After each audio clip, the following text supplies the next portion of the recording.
Hello, everybody. This is Susan Clinton along with my co-host, Erica Mello. And today's podcast, we're going to be talking a bit about golf analysis, and just how PTs can be great movement analysis, even though they may not be a player of the sport. We hope you enjoy, and thanks for listening.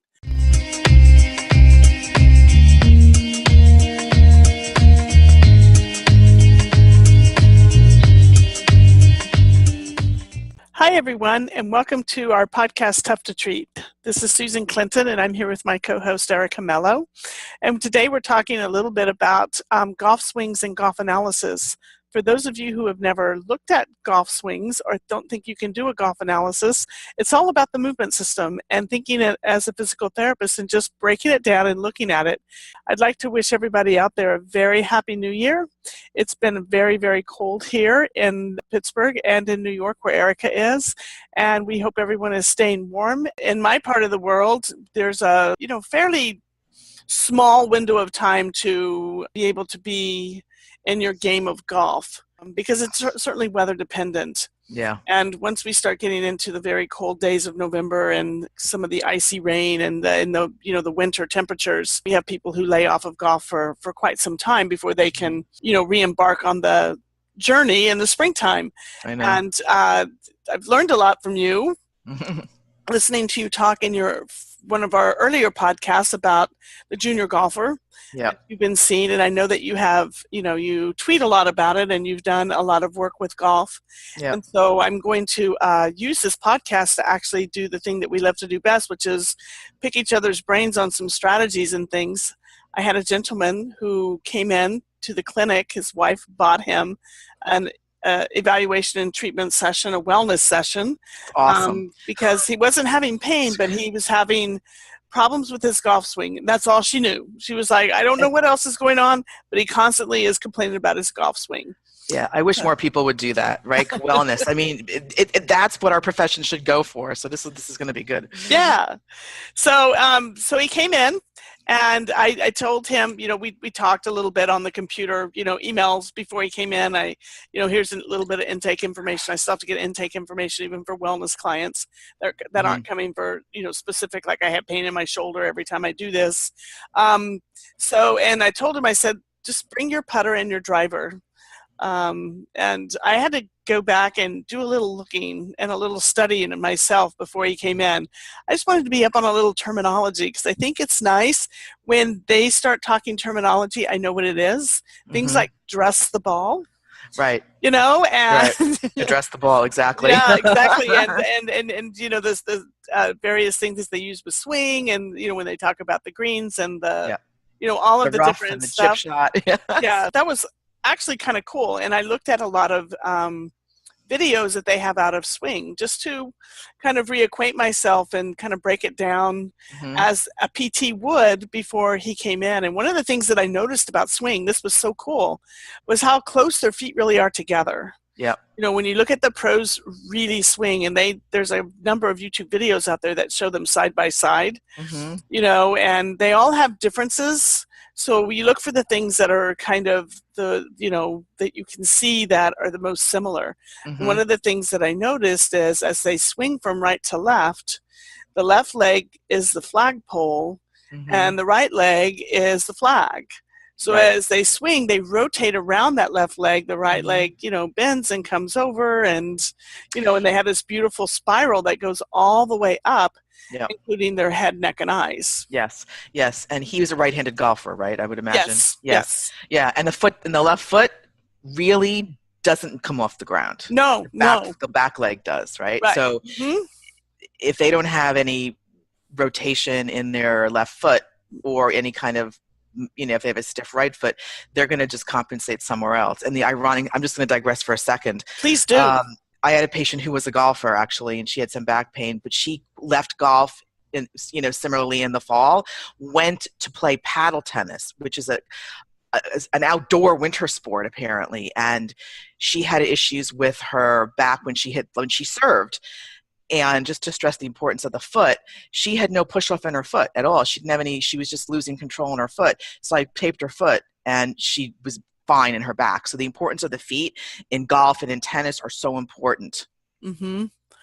Yeah, so watching those videos and, kind of paying attention to that, like I said, the left foot doesn't leave the ground, it's the flagpole, Yep. and kind of just watching how the rotation needs to occur.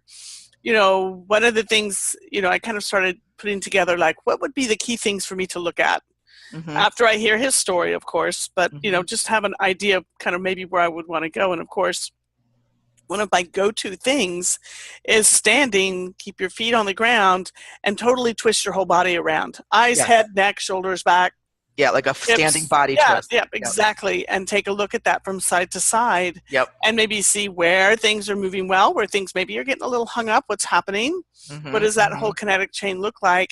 Yep. And exactly what are the feet doing? Mm-hmm. So, because I figured that the feet were going to be huge in the ability to transfer weight, Yep. supinate, pronate, and twist. Yep. Because, supination is a twist, actually, of the foot on itself. Mm-hmm. Yep. And then being able to keep your big toe on the ground somehow while all of that is going That is on. happening. And he's been playing golf for a while, right? Right. So here's the story. He's a great guy. He came in, and he grew up in the islands, and he said that, so he was exposed to golf with tourists, or tourist people, but he never played until well into his mid 30s. He Mm-hmm. started playing, and he's been to many golf pros and with his friends, and he is so he played as much as he could for a while, and then he felt like he wasn't progressing, so he kind of took some time off. Mm-hmm. He had some other things that came up, and they had some kids, and but he's now back into it by the encouragement of his wife, because she wanted him to get back out and do some things he enjoyed doing. So he decided to pick up his clubs again and get started. And so I asked him, I said, so what is your biggest thing? And he said, well, the biggest problem that I have is I have a really strong tendency to slice the ball. Mm-hmm. Right. And I said, well, why do you think that occurs? I wanted to, rather than me, well, show me what you do and let me tell you what's wrong. Mm-hmm. It was why I wanted to know in his brain, why do you think that happens? Right. Yep. And he said, he sat there for a second. It was really interesting. And he, kind of thought about it and did some stuff. And he goes, I think it's because I lose my balance. And I said, lose your balance how? And he said, well, sometimes I end up stepping over my foot. His left foot? His right foot over his left foot. Oh, interesting. Oh, yeah. And I thought, okay, well, I can see, and he said, and that throws me off. Uh-huh. And then I'm going too far the other way. Yeah. The angle. Yeah. So I can't figure out how to control my swing. And so my instant thought was, you've got to be able to control your body first. Right. Because the swing is going to be the natural extension off of that. Yes. And he shouldn't be, that right foot should be not coming off the ground. It Exactly. should be twisting and, and as a lever, to get that sort of that transfer of weight from the backswing to downswing into the follow through. Mm-hmm.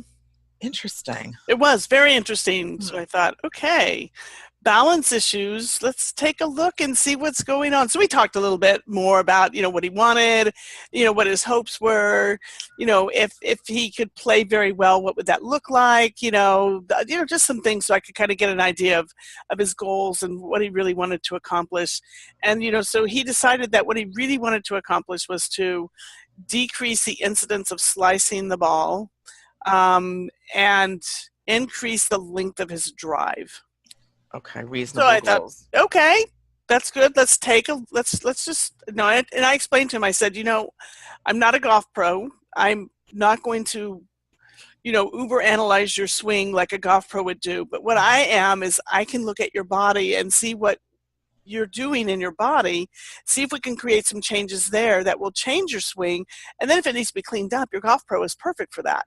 Because I think we need to kind of be sure that, I'm not going to be, become your golf coach, but I can become, the movement coach for your body a little bit and see what's happening. Yeah, no, I love that, because we know, with golf, it's such a synchronous sport that, certain things need to happen at a certain time, give or take, for the ball to effectively go any distance. And that weight transfer is huge. And golfers focus a lot on thoracic rotation, and of course they should be, but I think sometimes people fall short of looking at other things in the body, like the feet. Hips are also quite emphasized in golf, but it's more about, the guy had a patient who had back pain. He couldn't rotate. He got his weight shift over, but he couldn't twist. He couldn't rotate his left hip.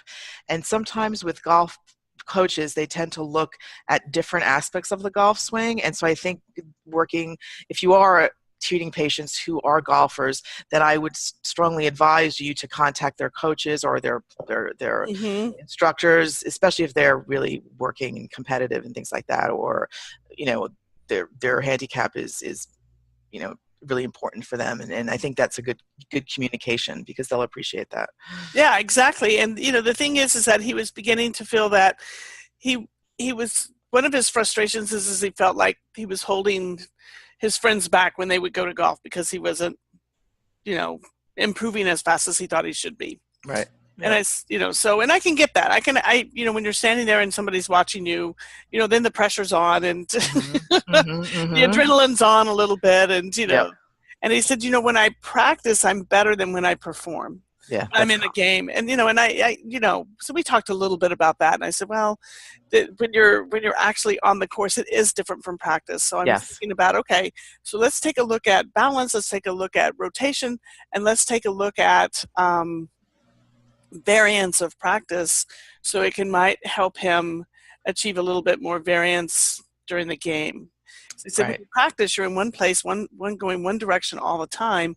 When you're on the course, now you're facing this way, now you're facing that way, now you're looking at a hill, now you're looking downhill, now you're there's trees, and now there's not trees, and then these things. So, and the golf pros, like the Tigers and the Rory McIlroys and Jason Days, they know how to quiet their brains on the golf course, right, and really focus on that. And whereas the amateur or the occasional weekend golfer does not know how to do that. Right.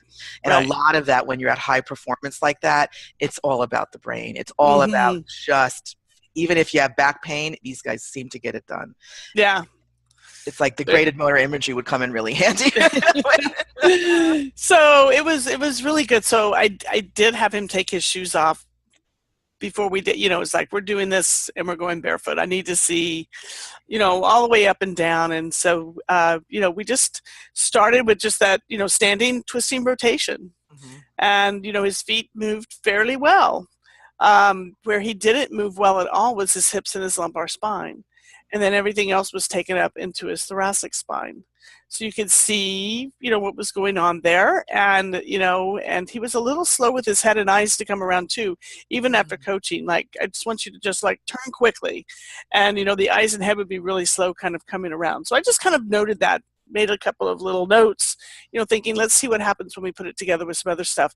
I just quickly went into some standing balance. Can he stand on one leg? Can he stand on the other leg? He was okay. He wasn't able to stand 30 seconds on one leg or the other leg. Yep. And it was definitely more difficult for him to stand on his left leg for a longer periods than his right leg. So interesting. That was interesting. Yeah. So, and then, we took a look at, just shoulder range of motion and internal, external rotation. And I did ask him to turn and move his head in all directions and planes and quadrants, just to be sure that there wasn't anything being hung up. At no pain. He would say, I feel like I'm stiff here, stiff there. This feels a little tight, as many people do. Right. They all say I have tight hamstrings. Right. Well, the full body twist is great, because I use that as well. That's what I would have done as well, because I think that, I look at that for foot patients, for knee patients, because you need to have certain things that happen in that. But when you're turning to the left or in the right, so when you did that, I would have also maybe just see where his center of mass was when he was standing, like with my patient, back the third podcast we did, he was all the way on the right leg. And I'm like, how do you get over there? So, especially if he wants to drive the ball farther, and you can't put him on a force plate because you don't have that, but I think just seeing where his sense of center is, and then having the twist. Did you notice anything in the twist? Well, so what I noticed with him when he was just doing the twist, of course he wasn't going as far to the left as he was to the right. So he could twist further to the right than he could to the left, just Mhm. overall. Yep. The other piece was what I noticed is when he would stand in front of me, you know, his base of support was a, a bit wider than his shoulders. This is not a big guy. This is a guy slight of build, Build. and so I thought that's kind of a wide base of support for just standing. So I asked him to like bring his feet in and do it again, and he had more difficulty at that point. Yeah. Twisting around as much, he had less range of motion. So that was very interesting too. And I asked him what the difference was, between the two, and he said he felt a little more off balance with his feet a little closer together. Right. And so then what I did was we went, just right into pick up your driver and just show me your swing. Let's just see. I just want to see what I just saw, and I want to see what happens when you swing. Yep. And when he got his driver and put in, so one of the things he had been working on a whole lot is keeping his wrists extended. Mm-hmm. But he said, when I do that, I develop a lot of tension in my upper body. But he knows that he has to keep them extended. And so what he's done, well, I don't know why he did it, but anyway, he was showing me his hands and stuff, which was great, and showing me how he addresses the ball. And at the whole time I'm watching this, his feet are going wider and wider and wider, and he's in this really wide base of support literally to the outside of his deltoid muscles. Wow. And so I just asked him, kindly, I said, your feet, where did you learn to do that with your feet? And he said, well, I've always heard that your feet need to be underneath your shoulders. So I went behind him and put my hands on his true shoulders, and I said, this is where your shoulders are. Oh, Lord. So, yeah. You wonder if he, prior to golf, did something with his feet in a wider stance position, because that's like an inherent thing ingrained in his brain. Yeah. And maybe he was trying to just compensate for a perceptual loss of balance, right, at some point. Because if your feet are that wide, you're not going to drive the ball that far. No. I mean, how are you going to weight shift? I mean, you're gonna, right? So that was interesting. So I said, let's just do it then. Just go. Yep. Where you are with your feet where you want them to be. Yep. Just show it to me. And there were three things that I saw. Lack of weight shift. You can only imagine. There was a huge lack of weight shift. Oh, God. And the other thing was there was this real big hesitation right before, as he was going into the backswing. Mm-hmm. He would go into the backswing, but he would slow down, and actually even stop, and then have to overcome that before he went into the swing to the left. And I was like, okay, I don't know a whole lot about where the swing should be, or high or low, or all of this, but I'm pretty sure you're not supposed to stop once you start that. Right. That it's a fluid motion that needs to, and what you're doing is building up the boom, with the swing, like back swing and boom. And the pelvis drops, like with my other guy, his pelvis was dropping too much. So as you're about to, hit the ball, the pelvis drops, the knee internally rotates. This is what's supposed to happen. Yeah. And that's how you the weight shift's supposed to happen. So I could see it was almost like he was purposely trying to slow down so he would make sure he didn't miss the ball, and that he would hit it with power right with that wide base of support. That's what it seemed like to me. I'll tell you what he thought in a second. And then of course his upswing just went straight up, but not very high. You mean his follow through? There it was. Yes. Yeah, it was and that was it. And so I asked him to, realizing that people, are standing in front of a PT, I just I made him do it several times. I said, just practice, get into the flow, so you kind of get into your natural rhythm. I'm thinking, well, maybe he's hesitating because he's afraid he's going to hit some. We have this big wide room. There was nothing that he was going to hit. Right. So I just wanted him to do it several times so I could see where he is. And when he wasn't paying attention, I videoed him. I was just going to ask you that. Did you video him? I did video him. Yeah. And then so then I asked him what he thought about everything and where he felt like things were breaking down. I needed to be relevant with him, and not say, oh, you're wrong, this is this. But he was so willing to listen and learn and do things. So the first thing we did was we just talked a little bit about, I said, really give it a powerful swing, like you're really trying to swing harder than anything in your life. And that's when you could see that he would kind of come over and actually almost start to step over his foot. Yep.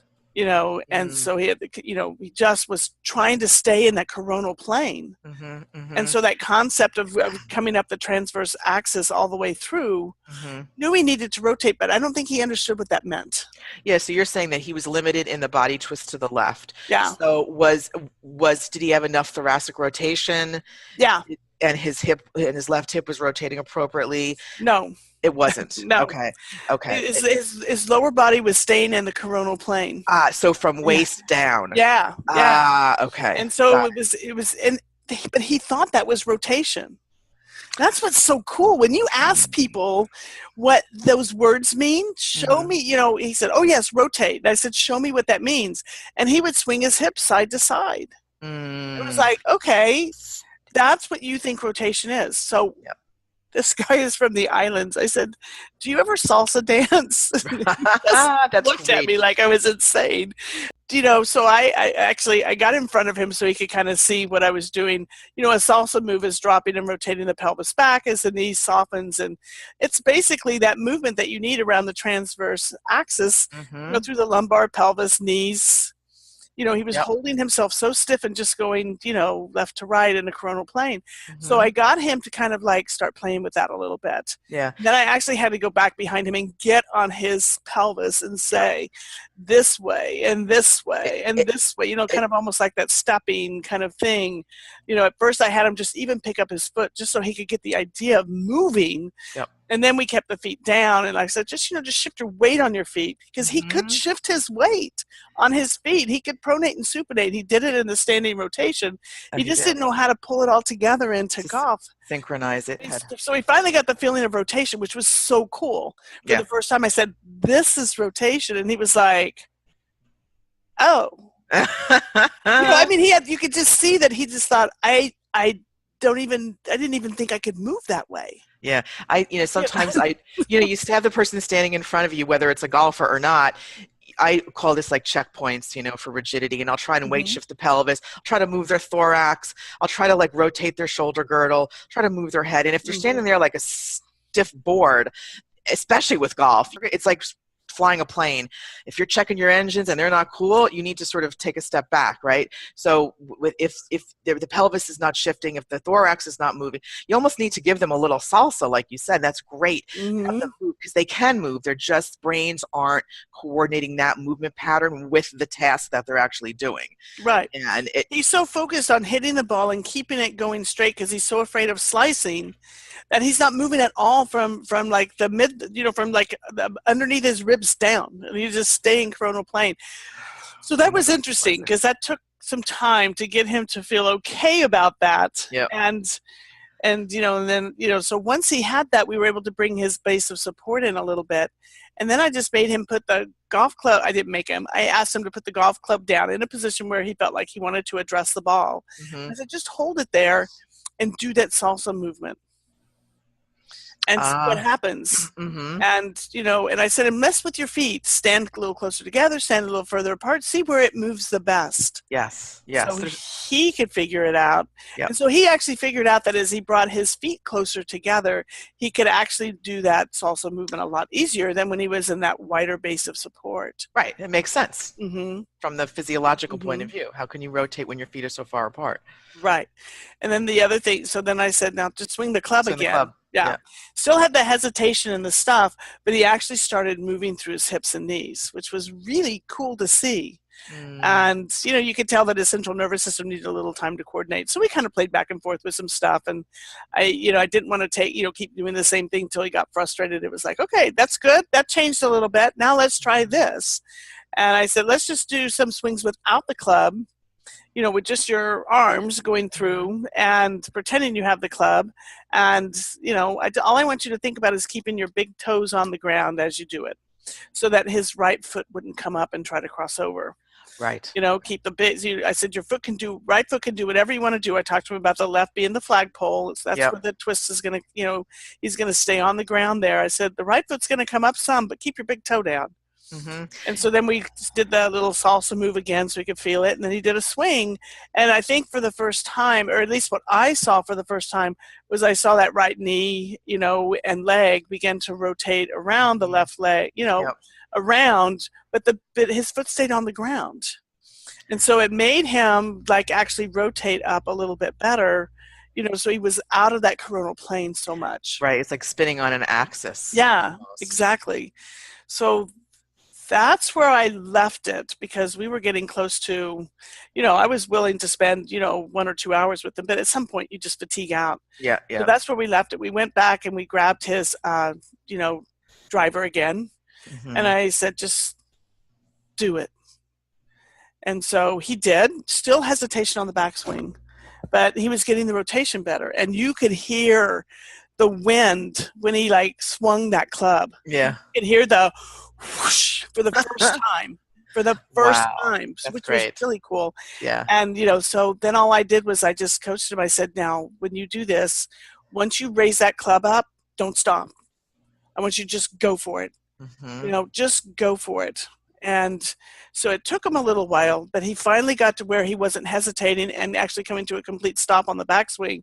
He was like picking up the momentum and going. And then when he wasn't paying attention, I videoed him. That's fun. So what do you think was causing his limitation in left rotation in the body twist? Was it just his center of like where his feet were, basically? I think, I made so many changes so fast by just having him like get that, because he could move. When I introduced Right. the salsa movement, it was discoordinated. Yeah. It's not something he was accessing, but he didn't have like what I would consider like true joint stiffness or, breakdown somewhere. Yep. I think it was just a discoordinated pattern in this it almost looked like fear. Like, I've got to hit that ball just right. If I don't, it's all over. I Right. mean, that whole hesitation, that whole like, and then boom, and then slowing it down and staying really coronal plane. Like, I don't want to like twist because the ball will go around backwards or something, So I think it started it for him. I don't know where it started in his central nervous system, but the input of changing his feet and doing that salsa movement was enough to be able to start the change through the kinetic chain for him. Right, that's great, because I think that a lot of golfers, when they do the weight shift properly, some of them overextend on the follow through, and sometimes that's where the problems are. And even though they are weight shifting appropriately, but in the golfers that I've seen, a lot of them have issues with the weight shift because of some, or of just maybe some joint stiffness or a strategy that they've adopted for whatever reason, the wide base of support, the narrow base of support, or just maybe they feel that this is the way it should be done. And I think we overestimate. I mean, thoracic rotation is very important in golf, and hip rotation is very important in golf. But if the person has those things, which my patient did back earlier on in our podcast, and this guy, they have those things. When you isolate them out, they're just not using those movements in a coordinated synchronous pattern like golf. With golf, you really have to everything's got to be very synchronous. The movement has to be coordinated. It's the reason why I like to treat golfers is because I love looking at that whole kinetic chain, because it almost needs to be, they almost need to be moving. I don't want to say perfect because it's never perfect, but they almost need to be moving simultaneously.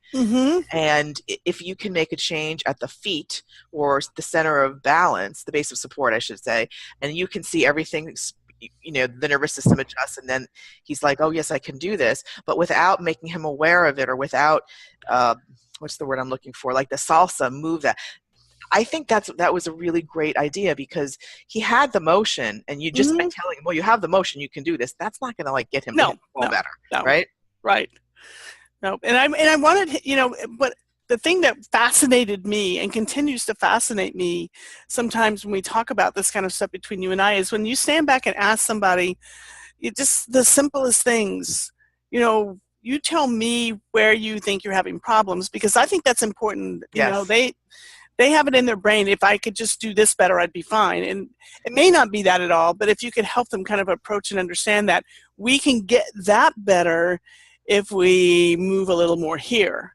And so then you get the kind of like, oh, we're at, they've got the buy-in.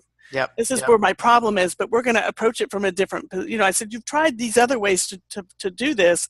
Let's try it from this direction and see if we can affect that better. Right. It's not like you need a change of grip. It's Right. not like you need to visualize hitting the ball a certain way. Mm-hmm. Those things are probably the golf pro Right. will adjust or has adjusted, or the client sometimes adjusts them, himself or herself. But I just had a train of thought. Now I lost it. Oh, yes. So when he told you the balance, I think that was the key. We've said this before. The patient tells you what to do if you listen to their story long enough. Right? Exactly. And with him, people, I check one-legged balance a lot, okay? But this was more of a dynamic weight shift, golf club, right to left. That's different than standing on one leg. It So is. if you're looking at standing on one leg, with this kind of person, yes, I would have done one-legged stance just to see where he was. But then you look at the dynamic movement, and that is where he couldn't balance with the golf club, hitting the ball, coordinating all of that. So those types of movement patterns are what people should check when they're evaluating patients like this. I believe. And I think that's interesting because he, like he said, his balance, but why was he moving his right leg over the left? How could he do that with that wide base of support? That doesn't make sense to me. Well, when he swung really hard that one time I was telling you about, where he almost crossed over. Yeah. Because he's in such a coronal plane, he was staying in that coronal plane, that he was actually letting his left hip just go lateral, and to the point where he was on the outside of his foot. And guess what? You're going to have to cross over. You're going down. Right. So it was like and so it was limiting his rotation that he had in his thoracic spine. Right. And his grip was so tight. So when we changed that, here's what he said as he was packing things up. He said, I noticed when I was doing the swing at the end, my hand and wrist don't feel tight like they usually do when I golf. So that, just doing something different, his central nervous system had to adjust around, and he quit over gripping the club. Yeah. I didn't tell him to do any of that stuff. I just let his system figure it out. Yep. But I thought if we could just introduce a couple of things to get it, kick basal ganglia out of the chair, come up with a few new motor plans, for the cerebellum to pay attention to, and automate it just a little bit by not hesitating. That let's just see where. And I told him, I said, you need to just go play now. Go play. Vary your practice. Practice at different places, practice from different directions, put some variance into your, your swing practice so that you're standing on different terrains and turfs, and, just walk around, and find different ways to do it instead of just staying in one little box, going one direction. Just for some fun, because you face that was one of his things. Like it on the golf course, it doesn't look anything like the practice. Right. It's like then vary it. Give him permission to do that, and that was it was very cool. We got to the putting just a little bit, but it was the same kind of thing. He was just locking himself into such a wide base of support that he couldn't. And I know putting tends to be a little bit more coronal. Yes, very narrow. Yeah. Yeah. But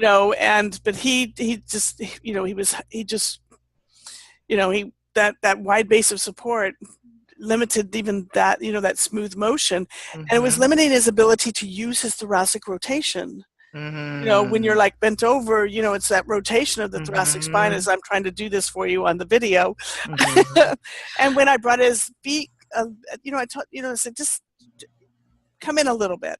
Remember where your shoulders are. You're not, somewhere in the middle is the truth for you as you kind of change this a little bit. But I said, just give it a try. Bring your feet in a little bit. I know it feels weird. It's like holding your, crossing your hands one direction. I'm asking him to cross them another, and you can do it, but it feels weird.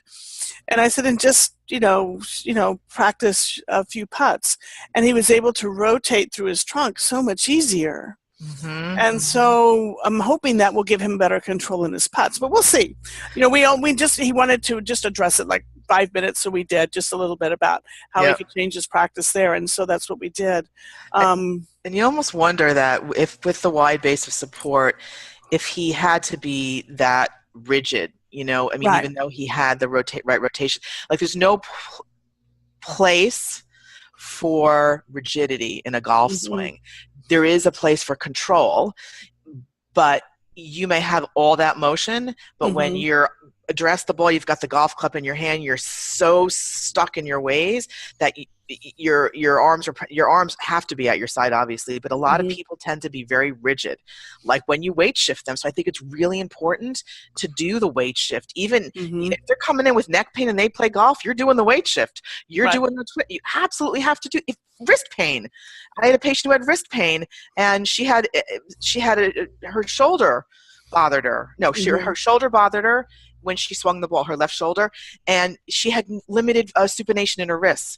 So we just addressed that, and her shoulder got better. So even whatever body part that ails the person, even though he didn't have any pain, Right. there's just no place for that in the golf swing. And I think that even if you give him like golf routine, have him do a little salsa on the dance. Mm-hmm. You know what you could even have him do, which is great? Have him put headphones on and have it like a salsa music while he hits the ball.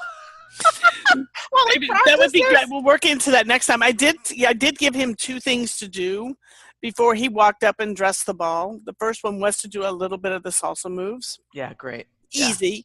Yeah. You know, and I said, make a little joke with your friends. Yeah. You know, but I said, when you get up and you address the ball, because he felt like he just didn't want to go into a salsa move then. He just wasn't, you know, I said, just remind yourself, bring your feet in, bring your feet out, bring them in and out a couple of times. And just kind of find that where you're comfortable. And I said, and then just bounce up and down, you know, so that you're kind of almost loading everything before it's ready to explode. Mm-hmm. So it takes him out of that, like, I've got to be really like stiff now. I am at the ball. Mm-hmm. You know, I can do all this fun stuff over here, but now I'm at the ball. You know, it's like, that's where, like you said, that's where they need to like maybe put the music on as he hits the ball. Yeah. That would be. I just thought of that, but that That's would be great. No, right? I'm totally writing that down. I'm going to take that and use that. Because that's would get them in sort of that mindset. Mm-hmm. And there actually is an app called, I know you know of Coach's Eye, but there's another one. I just found it. I don't know how to use it yet. It's called Huddle, HUDL. There's a couple. I have an iPhone, so it's in the App Store, but it's free, and you can actually pick a sport. And what it does is it puts, let's say, Tiger or Rory or Jason Day or whomever up there, and then they'll put your client below, and you can compare the golf swings or the running styles or the tennis. I haven't used it yet, but I've heard of Huddle. I did actually capture him on Coach's Eye, and I'm still. Then I was gone teaching for a couple of weeks, but I want to sit down with it and figure out how to put him side by side to himself. Yes. So that, you know, I can compress the video and send it to him. Yeah. Because it was the differences were amazing, but I think when you can put them side by side, it's really like, oh, look at that. Yeah. And Coach's Eye has that little wheel on it so that you can slow it down. Oh, you know, yes. and speed it up and just say, okay, right here, there, you know, right here, you know, there, you know, so a little bit, we need more rotation here, a little bit like that. But it was going to be too overwhelming to show him all that first day. He was so many things he was, you know, processing. And what I wanted to do was get out of his head and let his central nervous system learn a new, you know, just give him a little variance in his pattern to see if that could help him a little bit. Yeah. So the interesting thing is that I got an email from him this week. I want to come back and see you again. And here, you know, I feel like I'm doing better with my rotation. And he called it, quote, the new rotation, because he realized what he thought was rotation was not rotation. Exactly. Right? You know, I kind of it was a translation. It was a pendulum swing instead of a rotation around, you know, the area. But the other thing is that he told me, he said that in one of his swings, he hit the ball 237, I think I told you feet, but I must have meant yards. Yards. Yeah. 237 yards, and he's never hit the ball that far ever. That's great. So it's almost like the little kids that are learning to bat, you know, at the T-ball stand. Yep. They're swinging and swinging and swinging, and at some point, boom, they hit the ball. Their whole central nervous system must just go, bang, that's it. Whatever you did, keep that going, you know. Yeah. So I'm sure he probably had a kind of you know, he goes, of course, after that, I couldn't do it. It was like, it's, you know, that's how we motor, you know, I wrote him and I said, remember skill learning, when we're starting, when we're learning a skill or changing a skill, we slow down, we learn it, we speed it up. And I said, and then we learn by error detection and control. We don't learn by success. We learn by, your brain is kind of going, okay, no, that, no, over here. And so it goes this way and it goes this way, it goes this way. Sometimes it hits in the middle. But the more you do it, we're going to get a regression to the mean, right? And that's where it begins to happen more consistently where you want it to be. Yeah, and people, I remember I moved recently, and I found an old book that I used in PT school on principles of motor learning. And I'm like, should I keep this book? So I kept it. I think that people learn differently, but especially when you're dealing with somebody who's playing a sport, or they hurt because they're doing some form of running or whatever sport it is, even walking, people learn differently. And some people just want everything broken down. This is the feet, and that's how they learn. But I think you glean that from the initial evaluation. But the principles of motor learning apply to any kind of corrective program you give to whomever the client is. But in terms of a golf, I think this is a beautiful way of showing that even though they had the quote unquote, or he had the appropriate range of motion, he seemed to have the control, but he just didn't have the right balance, literally. And honing in on that, I mean, when something looks obvious, it's you kind of have to go there, I think, and especially when he said balance. And I think a great example of, you don't need to mobilize the hips, you don't need to mobilize the thoracic spine, because a lot of people who play golf, generally, for the majority of them, the good ones, they've got the mobility unless they've had an injury. There's some strategy they're using, and golfers are notorious for tweaking their golf swings and their game. They're playing with this, they're playing with that, because it's a frustrating game. Because I played it, and it is frustrating.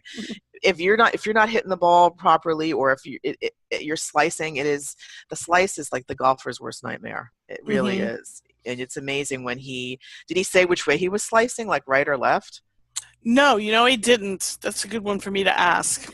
Yeah, I'm just thinking if it's the right, he probably isn't following, shifting the right appropriately. Like, and if he's shifting to the left, slicing to the left, that would be another thing. But my guess is it would be to the right. But you can just ask him. And I think so for the people, I'm going to be devil's advocate for the people who would ask, did you give him any other home program besides the salsa on the golf course, on the golf course or at the driving range? Oh, any other home exercises to work with? Yeah. So I told him to practice. So I said, whenever you're like, I don't know, brushing your teeth, hanging out in the kitchen or something, I said, do the swing without the club. You don't even have to put your arms up, but just let your body just kind of feel like, what does that feel like today? Boom, what do I need to do? And I left it at that because, but the biggest thing was to vary his practice as well. Yep. Because he was already so stiff in one way of doing something that I could imagine that he went to the same practice little spot every time and practiced there all the time. Yeah. And, his big complaint was when he gets on the golf course, it's not the same. So to me, that was like, then the way to change that is to vary your practice. Exactly. And so I asked him how he could do it, and he thought about it and came up with some ideas about how he could do it. So that's what I sent him with. I just felt like his central nervous system was starting to figure some things out, and I didn't want to put all these things on top of it. I just wanted him to feel free, and so I don't know. It's funny when you introduce movements, that involves the hip and pelvis, knees and stuff. Sometimes they maybe feel like, ooh, a little risque, or this is a little wild, So he needed to feel safe in the places that he did it. He saw the value in it, and however he wants to call it or whatever he wants to do with it, we'll kind of see how that sorted itself out. I'm excited to see him, to just kind of see what his central nervous system, what his central nervous system figured out as a pattern for him. And what can be the next steps to making some more changes for him. Yeah, and I think just for the people listening, don't be so quick to have jump on the table and start to assess thoracic movement, which you can do obviously in sitting. But if there's something, whatever task it is, the golf swing, standing on one leg, walking, sitting, you can watch them squat. don't be in a rush to get them out of that position. Look at how they move. And we are a movement profession, so get your hands on them, watch them, look at their eyes. There's been some really cool research now involving eye movements in golf, where you use these types of glasses where you do some, I forgot what it's called, some movement with your eyes, and you go up and down with this thing on your head. I forgot. I have to look into it, but I learned it on a course last year. But it's important to actually get them in the task or movement that bothers them and vary and play with it a little bit. Yeah. And you don't necessarily have to get them on the table.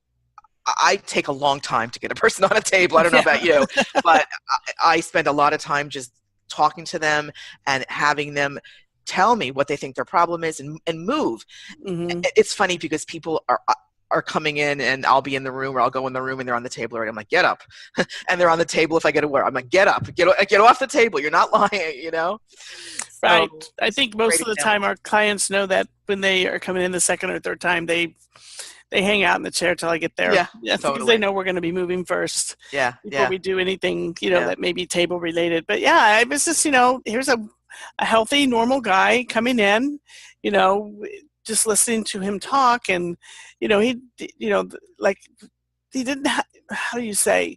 There wasn't any indications that I needed to start looking for red flags and doing all of this kind of stuff and everything. He was just a normal guy who wants to change the way he's moving a little bit. Mm-hmm. Yep. And using motor control principles and movement pattern changes, and understanding that, thinking I understand the central nervous system a little bit. I don't think any of us really understand it, but knowing that it can make its own changes if you give it the time. That's, kind of the way I chose to approach this, because ultimately he's going home to do this. And how is he going to practice? He's really probably not going to take the time to sit and do this or do that. He needed to have something that was happening during that functional movement. Yeah. And I wish more people would access physical therapists for this very reason, because our big mission is we are a movement profession, and this is fun. I mean, I could do this all day long with golfers. I love this stuff. And people don't necessarily have to be in pain. And I think if we get that message out, and this is a great example of that you don't have to be in pain to see us. You whatever state you're in, direct access, no direct access, you can come in to see us if you're not in pain. And I think that if we have a movement issue, and golf is certainly a lot of movement, then they need to access us for that. And that's what I think we need to do as a profession. And we are doing that now.